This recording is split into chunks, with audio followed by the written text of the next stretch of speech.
Hi everyone. Today we're going to talk about Legends of Rakasa Fordra and play through it so you can get an understanding of how the game plays. So we've already went through and set it up for you. I'm just going to show you what we have out. So we laid our board tiles out. We put the associated decks, so the ocean deck, the road deck, and the forest deck on top of their board tiles. We selected our player token, so actually I'm going to be the green token and my brother's going to be the blue token. If you don't recognize me from our Kickstarter video, I'm David Batcher with TriMatch Games. Behind the camera is my brother, Michael Batcher. We're both the game designers and developers of Legends of Rakasa. So we went ahead and selected at random our objective. So from the 4 objective cards, we went ahead and we randomly drew the Dragon Hunt. So in this game type, we're going to be trying to craft our equipment up so we can battle the dragons. They are going to enter the game once we've reached a certain level in our crafting. To begin the game, players set everything out. So get your equipment out, get your lands, get your market set up. Each player starts with a set of basic road equipment, 1 star, and then they start with 3 market items, a honey, a refined mercury, and an isopropanol. These are key as you're going to need those in the early stages of battling. On the player turn, though, what you will do is 2 things. First, you'll decide if you're going to move or remain where you are. If you move, you're going to move to an adjacent land. So I'll go ahead and do that. I'm going to take my token. I'm going to move. You can only move once, 1 space, and I moved into the road. So I'm now hunting in the road. After you move, or if you don't move, regardless, you have to draw. So as long as there's a deck. You don't have to draw from the village. There's no deck. But I'll go ahead and draw. I drew a Kalinchi. This is a monster. Anytime you draw a monster, you must battle it. When you're battling monsters, you're going to compare your speed, power, and defense to the monster's speed, power, and defense. How you come to your speed, power, and defense is it's the combination of your stats on each of your equipment cards. So if you look, my femur gives me 1 power, my sternum gives me 1 defense, my boots give me 1 speed, and my headgear gives me 1 defense. So to make it a little easier, I'm going to do it this way. Now I can see my stats clearly. I am 1 speed, 1 power, and 2 defense. So what you're going to do, we'll start by comparing speed. The Kalinchi has 1 speed, I have 1 speed. When you tie goes to the hunter. You're hunting the monsters. So I'm going to attack first. From here, it's an exchange of hits. So I'm going to compare my power to its defense. I have 1 power. I'm going to hit its defense of 2. That's going to reduce it down to 1 defense. It's going to survive. It'll turn around and hit me for 2 power. 2 power will eliminate my defense down to 0, and I can't beat this guy. If you can't defeat a monster, you can either feint and skip your next turn. You can try to run from it as long as you have half its speed rounded down. So I'm going to do something else, though. I don't necessarily need to feint or run. I'm going to use one of my market items. Particularly, I'm going to choose to use isopropanol. Isopropanol is going to increase my power by 1. So what happens is I use this and discard it. Now when I repeat this battle, we tie on speed. I'm going to attack first. And I'm going to attack, instead of 1, I'm going to attack 2 because of the isopropanol. That's going to hit his 2 defense, and he's going to be defeated. Defeated monsters go into your hand, but for the sake of this, I'm going to show you what you could do with defeated monsters. There's 1 of 3 things that monsters provide to you. They provide first spoils. Spoils are used in upgrading equipment. He provides me with bones times 1, so I can take those bones and upgrade an item if it meets that item's upgrade requirement. Monsters also lure other monsters. This helps you when you're drawing and battling creatures. It kind of separates out your fight. And the last thing is every monster and pretty much every item and thing in Legends of Rakasa has a Doru value. Now, Doru is the currency of the game. It's used to buy and sell from the market. It's used in player trades. So just pay attention to that. So I'm going to actually use his spoils to upgrade my femur. Now, if you look, weapons show you their stats that they provide. All equipment shows stats that they provide and has an upgrade section. So this upgrade section tells me what I need to make this femur stronger. So right now I can add 1 bone to make it into a storm club or 1 bone to make it into a gigger. The colors just denote the land. As you craft equipment, it becomes more and more unique and therefore requires more and more unique types of spoils. So if I choose to hunt in the forest, I'm going to require items out of the forest. But I'm going to go ahead and do that. So I'm going to take my clean cheese bones with my femur and forge the storm club. And so therefore I take it from the equipment pile, and this goes in front of me. Something to note, if you compare what happens when you upgrade, by adding 1 bone, I've taken this femur, it was 1 power, it now became this storm club, and now it gives me 4 power. So I'm inherently much stronger and can easily take on a Kalinchi now. At this point, Michael's going to come around and take his turn, and we're going to kind of show you how it plays through. Now, as he's coming around, let me make a mention that your player turn consists of moving, drawing, and battling. Anything after that can happen off your turn. So, actually, Michael could have taken his turn while I was crafting my storm club, or if I'm in the village buying and selling for the market, he can go ahead and take his turn. So he's going to go ahead and take his turn now, though. Okay, so I'm in the village. I'm going to go ahead and move out, and I'm in the road now, and I draw. I pull the Polari Lu. Polari Lu has 3 speed, 1 power, 2 defense. If you remember from the previous battle, we have, at level 1, we have 1 speed, 1 power, and 2 defense. And so going up against it, it'll be faster. It has 3 speed, I have 1, so it'll hit me first. It has 1 power, so it'll hit me for 1 point. I have 2 defense, so I'll survive. I have 1 power, so I'll hit it once. It has 2 defense, it'll survive with 1 point. It'll then hit me again for 1 and eliminate my 2 defense. So at this point, I can either use my mercury to put my defense up or my isopropanol. I'll go with the mercury. So by using mercury and adding that into my defense, I now have 3 points of defense. So the Polari Lu can hit me 2 times, and I'd survive. And then I can hit it 2 times with 1 point and kill it. So we'll go ahead and do that. So again, 3 points of speed, it goes first, hits me for 1. I then hit it for 1 with my femur. It then hits me again for 1, but I have 3 defense with my mercury. I hit it a second time for 1 and kill it. And the mercury gets discarded back into the market, and I will also upgrade. But David could go ahead and go while I upgrade. I take my cards, I discard them, and I'm going to go with ocean equipment. I'm trading for a Giger. And likewise, now my power is up. David looks like he just fought a... I fought another Kalinchi, and I'm going to go ahead and let Michael take his turn, and I'm going to turn around and upgrade my sternum, which takes 1 bone to make it into the leaf bone plate. So those get discarded, and I'll draw out the leaf bone plate. Okay, so while David was upgrading his equipment, I pulled a Opasu Rakasa. This is a 2-star creature, which is significantly harder than our 1-star creatures that we happen to be pulling in the beginning. So as you can see, 1-star creature stats are 122. 2-star creature, its stats are 565, so quite a bit larger. Now, the way that I could deal with this is our 2-star weapons have 3 abilities on them. They're kind of the Swiss Army knife in Rakasa. So the 3 abilities are, first, Berserk. I could use it as a heavy weapon, which would decrease my defense down to 1 right as the battle starts, but it doubles my power, so I could hit for 8. The other ability that a 2-star weapon has is it can guard. You can use it as a lightweight weapon. By doing so, your speed goes down to 0, but your defense gets an increase of 10. The last thing a 2-star weapon can do is it can be used as a ranged weapon, and the way ranged weapons work is you have bones as ammo. It's all of the bones from a single card times a certain value, and in this case it's 6. So if I could shoot bones at 6 points each, all from 1 card. I don't have bones to fight the Opasu Rakasa. The Opasu Rakasa is faster than me. It has 5 speed, I'm still at 1.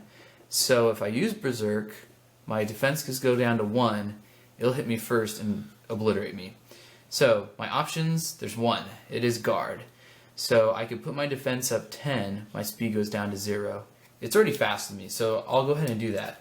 So I put my defense up 10, which means I now have 10 plus my original 2 defense. So I could take 11 hits of damage and not faint. So Paspicasa hits for 6. Okay, so if I have 12 defense, I'm going to need something to put up my defense. Luckily, David and I are both in the road together. I'm going to offer an exchange. So the Paspicasa, if it hits me twice, it's going to hit for 12. And even putting my defense up 10, that leaves me with 2 more. I'm at 12 defense. So it hits for 12 with 2 hits, and I have 12 defense. So I'll be killed even if I do put my defense up 10. But if I trade with David, if he's willing to trade, then if I could get that, he has a Mercury over there that could put my defense up 1. That'll put my defense up to 13. I could then take 2 hits from the Paspicasa and still survive. It has 5 defense. So I could actually hit for 4. So if I take 2 hits on it, I could kill it that way. Actually, I could use my isopropanol. Never mind. I won't trade with David because I was going to have to probably give up a honey or something. Actually, this is what I'm going to do. Okay, so I could take 1 hit if I put my defense up. I now have 12 defense. It hits for 6. So it's going to hit me for 6. I have 12 defense. So that leaves me at 6 defense. When I now hit him, I'm going to hit him for 4. But I forgot. I could add an isopropanol. That now puts my power up to 5. So I could hit him for 5. And luckily, his defense is 5. And so by doing that, I could kill him. So I use guard, put my defense up, isopropanol, put my power up, and it's enough to kill him and survive. And that gets discarded. Now, something to key in on that a lot of people ask us about is what happens after a battle. I just took, like Michael, for instance, just took a hit of 6. Once a battle is resolved, the stats of your equipment replenish. Think of like Halo. You get shot too much, your shield breaks, but it replenishes over time. Same thing with your equipment. You get hit, and it's going to replenish at the end of that battle. So keying into having battles and your equipment stats replenished is important. Michael just took his turn. I'm not sure if you saw. This one has 3 bones, just so you know. That was a 2-star creature. It was a lot harder. It dropped 3 bones under its spoils. So you're going to see me grab a couple pieces of equipment because I'm going to upgrade a few things at once. These 2 take, one takes 1 bone, one takes 2 bones to upgrade, so I'm going to do them all at once while he's taking his turn. So I drew, and it's actually roadkill. Roadkill's a funny little thing. It's dead, so it actually is an item, considered an item, but it has power on it. What this means is, in Rakasa, you don't have to just draw 1 card at a time. You can draw up to 5 cards on your draw phase. The thing is if you draw multiple monsters, they combine into one horde of monsters that you have to defeat as if it's one. You can't pick off an individual monster unless you have a lure. So this guy by himself is an item, but with another monster, it's considered a hybrid. It's a monster/item.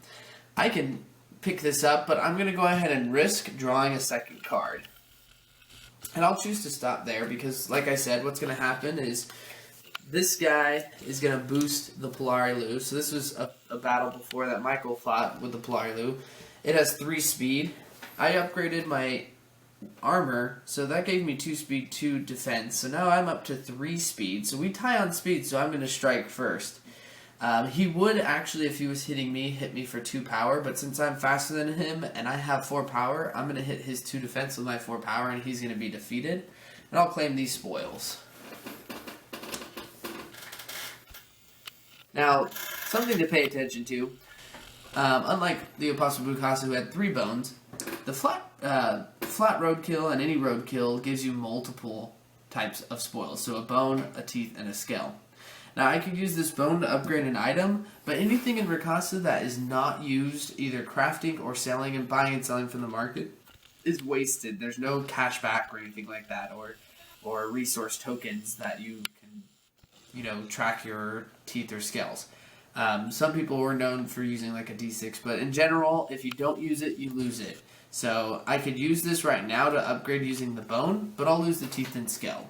If I can, possible, the best thing to do would be to use all 3 in crafting. But that may come later when I go to upgrade my equipment. For now, I'll hang on to it until I'm ready to craft some higher level stuff. Okay, so just kind of a recap. I fought that Rakasa, I upgraded my equipment, and my stats now, I'm now 4 power, and I have 3 speed, and I am up to 7 defense. So I'm now 3 speed, 4 power, 7 defense. Okay, so I'm still on the road. I'm going to go ahead and draw. I've got a Kalinchi. We've already defeated these. I've already upgraded equipment. I could easily take that thing. So I will go ahead and draw a second. And I got another Opasu Bukasa. So together, they've got 6 speed, 8 power, and 7 defense.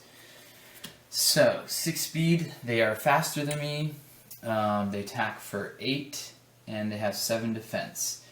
I have 7 defense. I could put my defense up to 17 with guard, and I could take 2 hits. And survive by 1. Okay, so their power's 8. I'll have 17 defense if I go ahead and put my defense up 10 using guard. So I guard, put my defense up 10, that puts me to 17. It hits for 8, that means I could take 2 hits from it and survive. And then if I get 2 hits in on it for 4, I'll be able to bring it down. So I hit it twice for 4, and that is a total of 8. So I'm able to kill these using guard. They hit me, and I return 2 hits, and that is the end of that battle. I beat both of those. So I'll proceed as well. Once again, I drew roadkill. I'm going to draw again. I drew a second roadkill, and I think I'm going to go ahead and risk it. I just saw Michael fight something with 2 power added to an Opasu Bukasa, so I should be okay. Now, unlike Michael, I am a little bit weaker. I have 3 speed, 4 power, and 3 defense. My opponent here has 5 speed, 7 power, and 5 defense, so I'm going to have to look at some options here. So, by default, there's no way I'm going to catch up to them on speed. They're going to strike me for 7. If I up my defense with guard, like Michael's been doing, that's going to give me 13 defense. The 3 from my equipment, plus the 10 bonus. So 13 defense, though, I'm only going to be able to survive 1 hit, because they're hitting for 8. And I can't kill them in 1 hit. So I'm going to take this opportunity to use the quick shot ability Michael was referring to earlier. That's the range skill. I'm going to use my defeated Polarilu, the 1 bone, and it's going to be that bone times the attack power that's on the card, and it's listed as 6 times the bone. So this is going to be a shot for 6. Now the cool thing about quick shot is it happens before any battling. If you can imagine, you're a hunter in the forest, he sees his prey off in the distance, he starts shooting at it before that prey even comes close to him. So I'm going to do that. He's going to quick shot. That gets discarded. It's going to hit their 5 defense for 6, and they're going to be wiped out. So I'm going to claim these spoils, and I'm in a happy place right now. So at this point, you should have a feel of how the game is played, and how battling and crafting happens. You also may be feeling like you've seen this before. You may have on some video games similar to the premise of this game, like Monster Hunter for the Wii or Skyrim. At this point, we're going to play through a few rounds so you can see how player turns work and the speed and pace of them.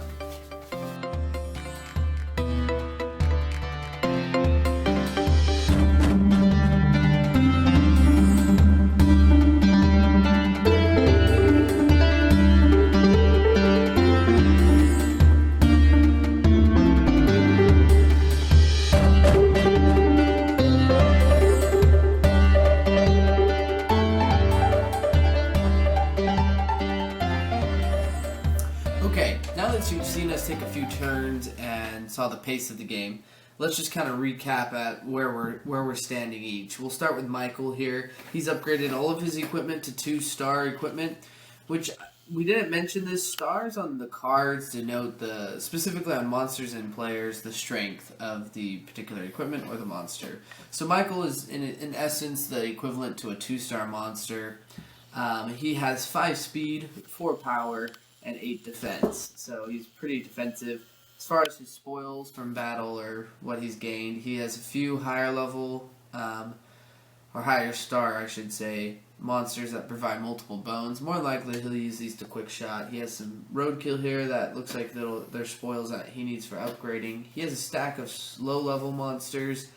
Probably he'll use those to either sell to the market or craft other equipment. Now something to note right here, you see, and you probably saw both of us drawing out road equipment that we started with. This is so you can have multiple types of equipment, so weapons. When we upgrade our 2-star weapon to 3-star, it's going to go from being the Swiss Army knife that it is right now into a particular ranged, lightweight, or heavy weapon. So you have to decide after 2-star which direction you're going with your weapon, and you're only going to have one weapon skill. So crafting a second weapon is very handy, because then in battle you could choose which of those you're going to use based on the monster you're fighting. You also saw that we exchanged items. I traded Michael some roadkill for some roadkill that I needed for roadkill he needed. As long as players are dwelling in the same land tile, or same tile I should say, you can aid each other in battle, you can exchange items, so there's various things you could do when you're interacting on the land. Now if we come over to me, my stats I've upgraded to 2-star as well. I'm actually 8 speed, 4 power, and 5 defense, so I'm quite fast. I have a stack of items here. I'll probably craft a second weapon and sell the rest to the market. I too have some high bone cards and some spoils used for crafting. At this point, we're going to have to move out into the lands to upgrade our equipment. We still need bones, but we need more specific spoils. It's my turn. Michael just ended his turn. So on my turn, what I'm going to do is I'm going to risk going into the land. I could take this turn to go into the market and get some stuff that would aid me, particularly on these market items. We know these 3. These 3 just help you. The Terrapong Stone lets you look at the top 3 cards, reorganize them, put them back. So it helps stage your draw. Camouflage Tarp lets you draw down one at a time, looking for a specific card. If you don't find a card after 9 cards, you must take the 10th card. And Grappling Hook just gives you extra movement, and that movement can happen anytime, before your turn, on your turn, or after your turn. It also can happen in battle. If you can't defeat a monster, you can Grappling Hook away, but you have to leave the land. So, I could get those things to help prepare for what I'm going to face, but I'm going to take the risk and just go ahead and move into the forest. So I move into the forest and draw. I got a little lucky here. It's a 2-star monster, so I should be able to contend with it. Now, the lands are a little bit unique. You don't really see it in the road, but in the lands, there's specific types of monsters. There's speed-based monsters, there's defensive-based monsters, and there's power-based monsters. So drawing multiple is much more risky in the lands than it is the road. So I'm going to stop here. He has 8 speed, so we tie on speed, and I have 4 power, so I defeat him easily. So I'll go ahead and take that. I gain spoils. This guy gives me fur ×1, so I could use that fur in later upgrades of my equipment. It's going to take a little more because I actually need, for instance, on my boot, I need 2 fur, 2 teeth, and a bone, and this guy only gives me 1 fur, so I'll have to battle a little bit more in the forest before I can start upgrading. Go ahead, Michael. Okay, so I am going to go ahead and be less risky. I'm going to move to the village, and while I'm in the village deciding how I'm going to buy and sell or whatever, he could go ahead and continue his turn. And so I'm gonna sell off a few things, and while I'm selling, I'm also just gonna be crafting too. So while he's figuring out his battle and what he's doing there, I'm selling these. They just get put in the market. He could buy them if he wanted to, and I'll also upgrade a second weapon. And I'll go ahead and get the second weapon. I sold these. They're 50 Doru each. And I'm going to grab 3 items from the market, and I'll take those items.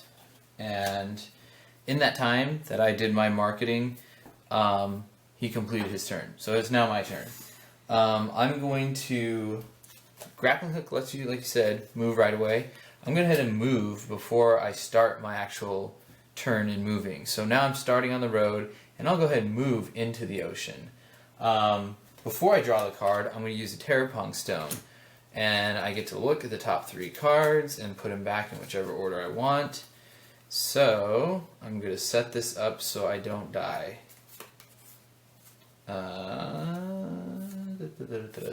Okay, there we go. And let's see. There we do 9 damage. We got. We get up to 18. I'll just take that one. Okay, so I know it's coming next. So I'm just going to take that. I could easily kill this. It hits me first for 4. I could take the 4. I have 8 defense. It hits for 5. And then I'll go ahead and use guard just to make sure that when I get hit a second time, my 8 defense isn't depleted. So I'll get hit twice for 8, but I'm using guard. And then I'll hit it twice and kill it easily. Okay. Okay. I'm actually going to head back out to the road. I got some spoils, so I want to go into the market. The one thing you probably saw, when the road depletes of cards, you simply shuffle the discard pile and put it back on the road. If you have multiple roads, you just you collect any remaining cards from one road. If you have, for instance, if you have 2 roads and you deplete one, you would collect the remaining cards from the other road, mix it with and shuffle the discard and the market items, go all together, and then you would rebuild your road decks. So we may have to do that right now because I just depleted the road of cards. I'm gonna just stop there though, and I know I can defeat the Polarilu no problem. So I'm gonna take him. So I'm really not on the road to do too much, just kind of trying to get back to the village. So now it's Michael's turn. Okay, so I could have done this out of turn, but I was gonna wait. So I'm going to go ahead and upgrade my Gigger. The 2-star weapons, like we mentioned before, they have 3 abilities. You're going to have to pick one of those 3. And I'm going to go ahead and go the heavy weapon route. On the 2-star weapon card, it takes the Gigger, obviously that's this card, plus 1 bone, plus a certain set of items depending on which one you're going to upgrade to. And so in this case, I'm taking this one right here, Fisherman's Axe. And so it's going to take 2 teeth, 2 scales, and like I said at the top, I need 1 bone. So I need 2 teeth, 2 scales, and a bone. These 2 together, the flat roadkill, they have teeth 1, scale 1, bone 1. So I have 2 bones, 2 teeth, 2 scales. So I'm going to go ahead and craft these. I have no other use for the single, actually. Okay, so there's 2 bones, 2 teeth, 2 scales. This is only going to take 1 bone to upgrade this to the Fisherman's Axe. That leaves an extra bone. So I'll go ahead and use that extra bone to upgrade this to a leaf bone plate. So I'll have an extra set of armor. It'll be a little bit different than my ocean armor because I'm going to go forest. So with these 2 cards, I'm going to upgrade this to the Fisherman's Axe, and I'm going to upgrade this to the leaf bone plate. And that will start me as a level 3 weapon holder in the ocean. And by Michael doing that, he's now triggered our objectives start. So the objective stated that once the first player crafts a 3-star weapon, the dragons get shuffled into the land. It's like basically they were sleeping and now you've stirred them. Dragons are a little bit unique, and for now, for the purpose of this, I'm just going to show you, we're going to shuffle these heads face down into the lands, and then we'll discuss Dragon Battle when we find one and actually have to fight it.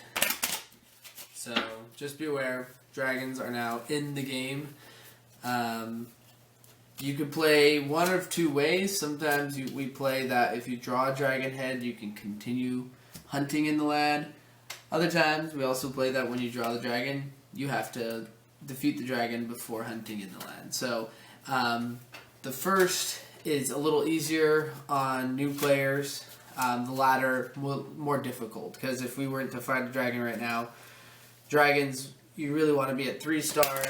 We're at 2-star mostly, except for Michael's weapon, so it would pose quite a bit of a threat to us at this stage, but it is what it is. So Michael has not taken his turn yet. He's only simply crafted. Okay, Raja de Raja Yu has 19 defense. And I'm slow, so I don't want to use Berserk. It's got 7. It'll hit me once. Okay, so I would probably not use this weapon to fight that character yet, that monster. So before the battle starts, I could go ahead and swap. So I'm going to swap to my Giger again, and what I will do is, it's got 19 defense. I could use my Giger and the ranged ability on it. 6 times the number of bones. There's 3 bones on here, so I could hit for 18, which brings him down to 1 point. He'll then hit me for 7. I have 8 defense. I could take that 7 hit, no problem. And then I just return a hit of 4, and I could kill him that way. Okay, so my turn. I'm going to move into the village and shop, and in the meantime, Michael may take his turn.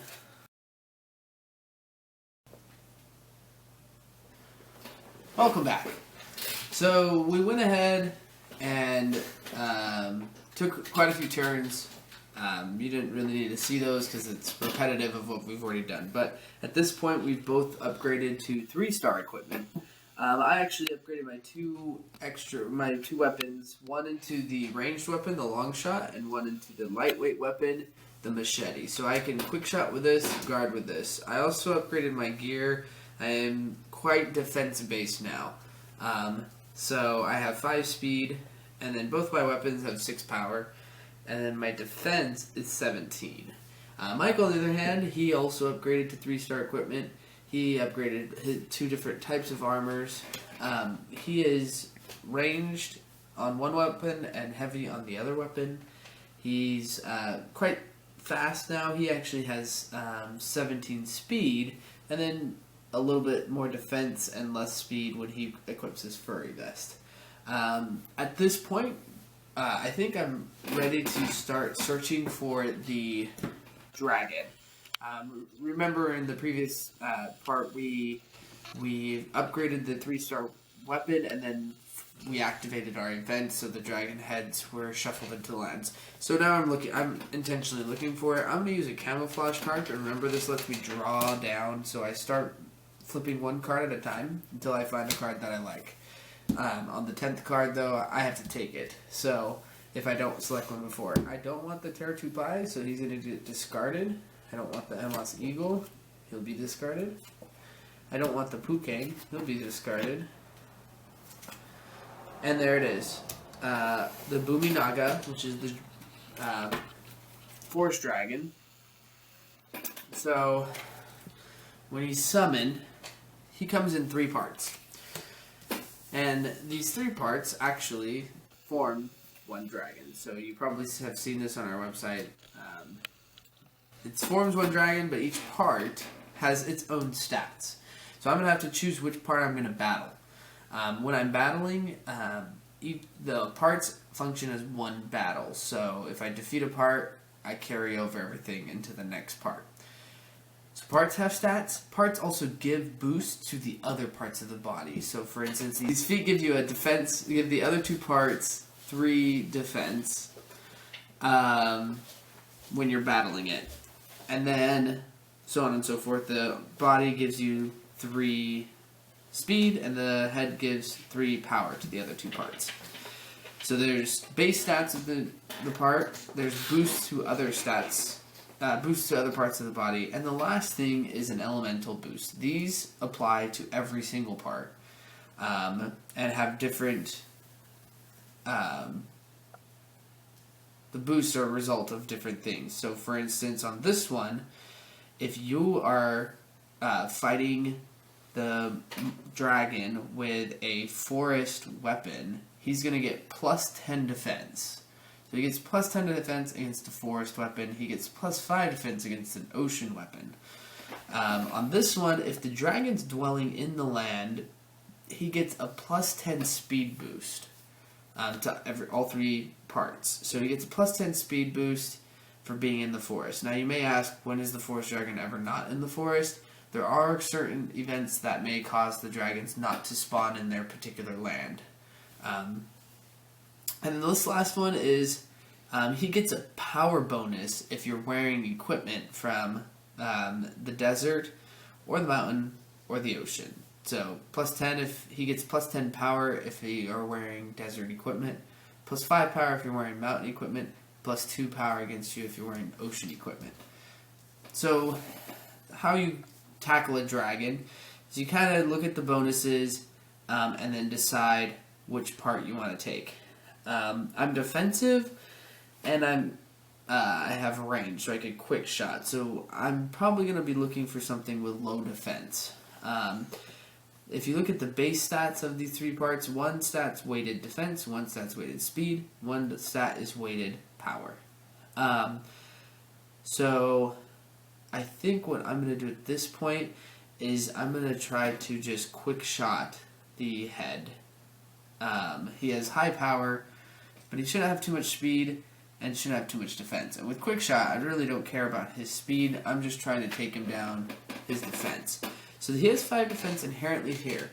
To help you better see the stats, though, from the bonuses, what we tend to do is we take this and shift it up, and then we could read across. So I could read across now and see he has 8 speed, 12 power, 8 defense. But he also has +10 speed. So now this is 18 speed. He doesn't get a power bonus against me because I'm wearing forest equipment, so he's still 12 power. And then he has 8 defense, +10 defense because I am wearing forest equipment. Or, excuse me, I'm using a forest weapon. So I have forest weapon equipped, so he gets an extra 10 defense. So that 10 defense is going to get added to this 8 defense, giving him 18 defense. But with quick shot, I happen to have an Opasu Bakasa. So the Opasu Bakasa, 6. Actually, with my new my 3-star weapon, the range boost isn't 6 anymore like the 2-star. It's actually 9 at this point. So 9 times the number of bones. This is 3 bones, so 9 times 3 is going to hit him for 27. He only has 18 defense, and so that's going to take out the head. Now, remember that I said when you defeat a part, you can continue fighting the other parts of the dragon. And technically, the dragons are similar to like a chicken. Just because its head gets chopped off doesn't mean the body stops functioning. It still runs around and tries to attack you. So it's still technically alive, so I have to fight all 3 parts in order to defeat this dragon. But I have to carry over, which I might be able to take down another part because I can't switch weapons because I'm still in the same battle, but I just quick-shotted, so I still have some defense because I didn't get hit. So let me look at these other parts. This one has speed, this one has high defense. Power-wise, though, this one's probably, they're going to be about the same on power, but this one has much lower defense. So I'm going to go after this guy, so I'm going to match these up to see what bonus he's going to get. So he's going to be 12 speed, which is faster than me for sure. He's 5 power, which isn't much power, and he has 18 defense. So he's getting 5 here, 3 here, and the 10 bonus for being forest weapon that I'm attacking him with. So he'll strike me first for 5. My base stats are 17, so I can take 3 hits from him. Because 3 hits will hit me for 15. I have 17, that'll leave me 2. So, and he has 18. I hit for 6 naturally on my bow, just a regular hit. So it takes 3 hits to take down this part. So he's going to hit me for 5, I'll hit him 6, he'll hit me another 5, I'll hit him another 6, he'll hit me another 5, I'll hit him another 6, and then he's dead. I'll survive with 2 defense. So I actually just took down 2 parts of the dragon. Now, those hits that I took, though, I'm carrying over. So now I'm starting this next part with 2 defense. And very low power, no, not much speed. There's nothing I could do. I can end, I'm choosing to end my turn at this point because there's nothing else I can do to that dragon part. And that ends my battle with the dragon. Now Michael's turn. Okay, so because I knew this game type involved racing to fight dragons, and typically beating 2 parts of a dragon in one battle is really good. 3 is nearly impossible, so there's typically a part left over. So in this case, on my turn, I was planning for this. I got myself a grappling hook, so I will start my turn first by grappling hook to the road, and then I'm going to move into the forest to attack the remaining dragon part. It has, since it doesn't have boost from other parts now, it's just 5 speed, 5 power, and the 12 defense. I'm coming at it with an ocean weapon, so it gets a +5 boost. So +5 boost against me, since I'm using an ocean weapon, not a forest. It's got 12 defense, so that puts it up to 17 defense, and it's got 5 speed, 5 power. So 5, 5, 17. I'm really fast, way faster than 5. I'm 17 speed, so I'm faster. I'm going to hit him first. My Fisherman's Axe hits for 11 by itself without an ability, but if I use Berserk, I could put it up to 22. And so I'm going to go ahead and do that and bring down 17 defense by using Berserk with my axe to double its power. Again, doubling the power, my defense will drop down to 1, but I'm going to obliterate it in one shot. So I go in, use Berserk, take out the part. I now have one part of a dragon, and it is the dragon's now defeated. So that's one of the 2 dragons. At this point, the next thing we would do is it would be a race to see who could find the ocean dragon first and defeat the most parts as possible. In the end, whoever had the most dragon parts wins in this game scenario. Now there's other game scenarios such as item collection in a limited amount of time to see who could collect the most and the best diverse spoils. There's other game types as well. Something we do want to mention, if you check our website out, and for those of you looking to back us on Kickstarter, you will also see there the print and play version of the game. It is the mini version, so it's very limited. It's one land. It only has one set of monsters from that one particular land, and it only has the 1-star, 2-star equipment, and the 3-star weapons. It's really just to give you a feel of the game. You can still play it just like you saw in these tutorial videos, where you set the lands and then you move through the lands and battle them creatures. The game scenario on that one, though, how it works is you would battle until you can craft one of the 3-star weapons, and at that point, once you do that, you would total how many stars of monsters you have in your possession. You can have 1 monster per star of your equipment. So for instance, if I had 3 2-star equipments and a 3-star weapon, that would give me 2, 4, 6, 7, 8, 9. I could use 9 stars for my score. At that point, it's just whoever scored the most in stars. So that's the end of our tutorial here. Hopefully you've come to comprehend the game and now are excited to be playing Legends of Rakasa. We enjoyed doing this tutorial, and we're really excited for you guys to start playing. Feel free to comment on our page, or make sure you like us on Facebook, check out our Board Game Geeks page and become a fan of the game. And as always, if you have any questions, feel free to message us on any of those, either the Kickstarter, the Facebook page, or even our website. And once again, as always, happy hunting.